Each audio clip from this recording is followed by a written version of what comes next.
This is about Direct Hit Studios. This studio was in the old Alpha International recording studio down in South Philly. And they had gotten in touch with me. It was Rasheed Wallace. He was a basketball player. And he wanted to put the studio together. And I went down there and, checked out the room. And they went above and beyond. They bought a Euphonics console. They bought 2-inch 24-track machines. They bought all this outboard gear and Pro Tools. And they bought, I think it was a 412 Quested system. Now, I had nothing to do with designing the room. So they had the custom furniture made. They put the room together, but whoever designed the room made the room sound good in the room. So acoustically, it wasn't right. So your mixes that would leave the room didn't sound the best that they could sound. And they made it look all fantastic.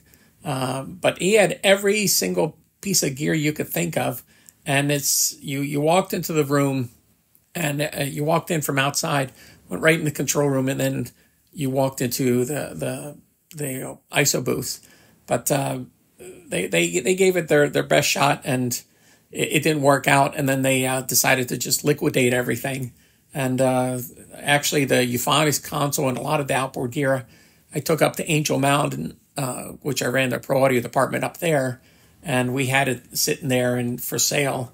But that console was a hard sell. It was a System 5 console. We tried as best we could, but the main key thing to this is when you put a studio that big together with that big of speakers, you're listening to the room. You're not listening to just the speakers, because the room has a lot to do with it. And they put a lot of fabric panels, whoever designed it, and it looked great, but it didn't sound right.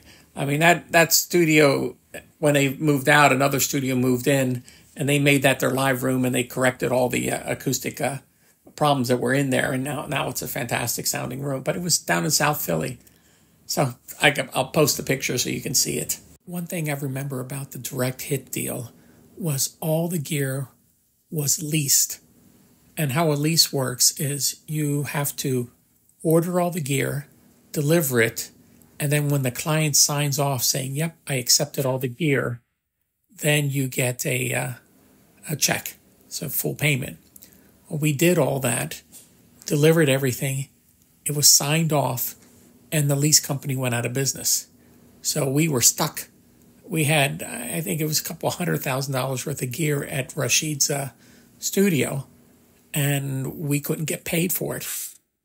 So what we had to do is we talked to Rasheed's people, and they understood the situation, and they wrote the check to us directly, which was very, very gracious of them. They didn't have to do that, but it really got us out of a big mess. But that was the one thing I remember about that deal. And that's why leasing companies, I'm very, very careful when I deal with them anymore.